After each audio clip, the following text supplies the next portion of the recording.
টাঙ্গাইলে শাড়ি তৈরির ইতিহাস বেশ পুরনো। ২৫০ বছর আগে ভারতের মুর্শিদাবাদ থেকে শাড়ি তৈরির কারিগররা রাজশাহীর চাঁপাইনবাবগঞ্জে এসে কাজ শুরু করে। এরপর তারা দেশের বিভিন্ন অঞ্চলে ছড়িয়ে পড়ে, কিন্তু ওইসব অঞ্চলে মানসম্মত শাড়ি তৈরি না হওয়ায় তারা কাজ শুরু করে টাঙ্গাইলের পাত্রাইলে। এরপর বিশ্বময় ছড়িয়ে পড়ে টাঙ্গাইল শাড়ির ঐতিহ্য।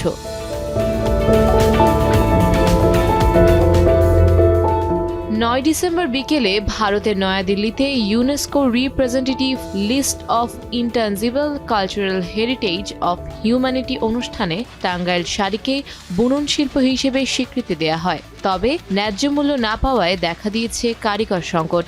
এখন এইটা করে একটা সংসার চালানো খুবই কষ্টকর।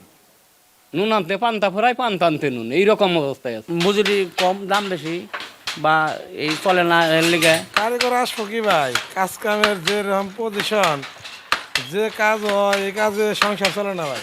ব্যবসায়ীরা বলছেন, স্বীকৃতির পর শাড়ির চাহিদা বাড়লেও তাঁতিদের পেশা বদলে ব্যাহত হচ্ছে উৎপাদন। সরকারের সহযোগিতা পাওয়া গেলে শাড়ির আন্তর্জাতিক বাজার তৈরি হতে পারে বলে মনে করছেন তারা।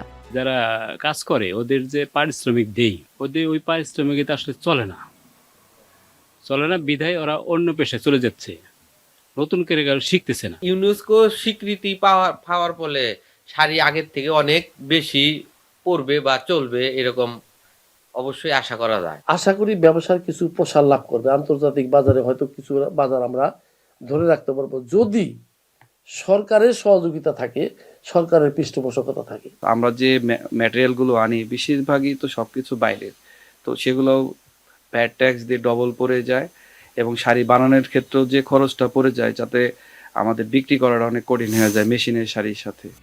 ঐতিহ্য আর গর্বের টাঙ্গাইল শাড়ি এখন বিশ্বমঞ্চে বাংলাদেশকে প্রতিনিধিত্ব করে। ইউনেস্কোর এই মর্যাদাপূর্ণ স্বীকৃতি শুধুই সম্মান নয়, এক নতুন আশার সংকেত। এই অবস্থায় সংকট কাটিয়ে টাঙ্গাইল শাড়ির গুণগত মান ধরে রাখার দাবি সবার। এখন টাঙ্গাইল।